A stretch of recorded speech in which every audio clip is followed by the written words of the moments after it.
What is up, ladies and gentlemen? It's me, Ernesto, back again with the Social Work Mentor with another tutorial on just how to use Social Work Mentor. So as I mentioned in all these Social Work Mentor tutorials, if you go to socialworkmentor.com on any connected device with a web browser, you can use Social Work Mentor, whether that's a desktop, a laptop, anything with a browser that's connected to the internet, you will see this interface that you see now.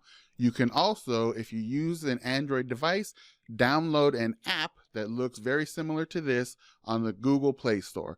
In either case, it functions just the same, but for this tutorial, I'll be using the web app, which you would find on a desktop or a laptop. So as I've mentioned in previous videos, there are lots of different areas in the Social Work Mentor that you can use in your work with individuals and families. But in this tutorial, we will be focusing on the section titled Solution Focused. When you click on Solution Focused, you will come to a page with various solution-focused questions and solution-focused techniques that are available for you to access. As I mentioned in all my videos, the Social Work Mentor is meant to be an easily accessible, tangible, action-oriented way for you to pull a phone out of your pocket or sit down at your desk in the office and really figure out how you're going to direct your work with the client.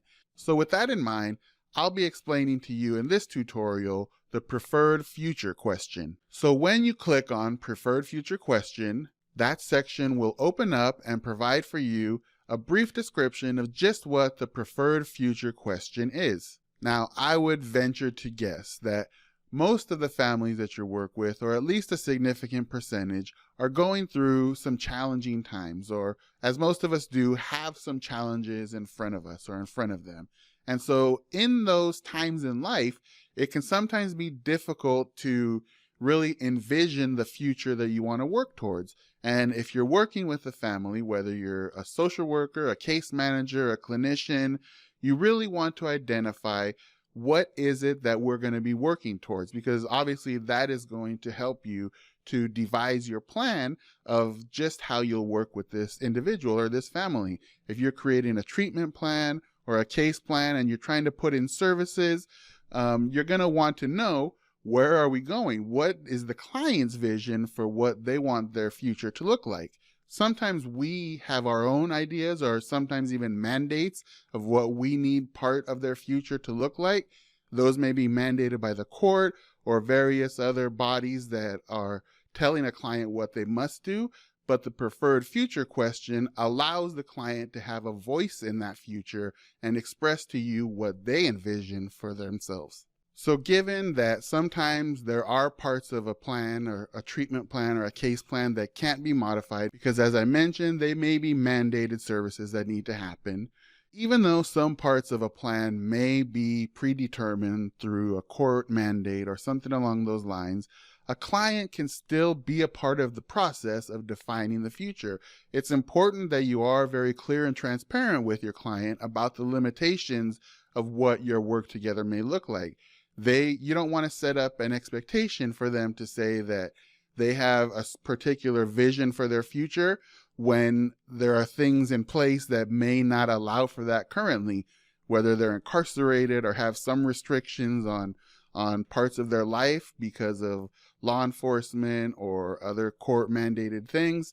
So you want to be really clear with them and let them know that I'm asking you this because I want to know what you want. We have our work together that we need to do, and we're both going to be working on the same plan together, but I really want to know what it is that you see for your future, and we'll try our best to work towards that vision that you have. So what this allows for in many clients is it allows them, or it gives them permission to kind of dream and think about what they really want. Think about what their needs and desires are for their future. It's important for you to not be judgmental of their response, to not try to correct or modify, just allow them to freely express what their own preferred future is. Obviously, that's the name of this particular technique, and that's how we really want to think about approaching it. Allow them to just freely think about what that looks like for them. This helps the client to have hope, to buy into the plan that you'll be working on together, to really kind of set in their mind the long-term future that they're hoping to work towards. And in those times when the plan becomes difficult, you can always refer back to this preferred future and have them re-engage with what you're both working towards. So it's important that you allow them to define this for themselves. So as the example on the Social Work Mentor indicates, you may ask questions like, what if things could be just how you wanted them to be in the future? What would that look like? Tell me what your future would look like exactly as you wanted it to be. Or if you want to kind of touch on the reality of the current situation, you might ask something like, I know things are kind of rough right now. We're working on that stuff, but what would you like your life to be like that would be different than all this other stuff that's happening right now? What would be different if you had your choice? You can word these questions, obviously, in a way that you want. You know your clients. You know what would work best for them. You can take into account their cognitive abilities, their psychological or emotional state at the time, all those different things to tailor the questions to the need in the moment with your particular client.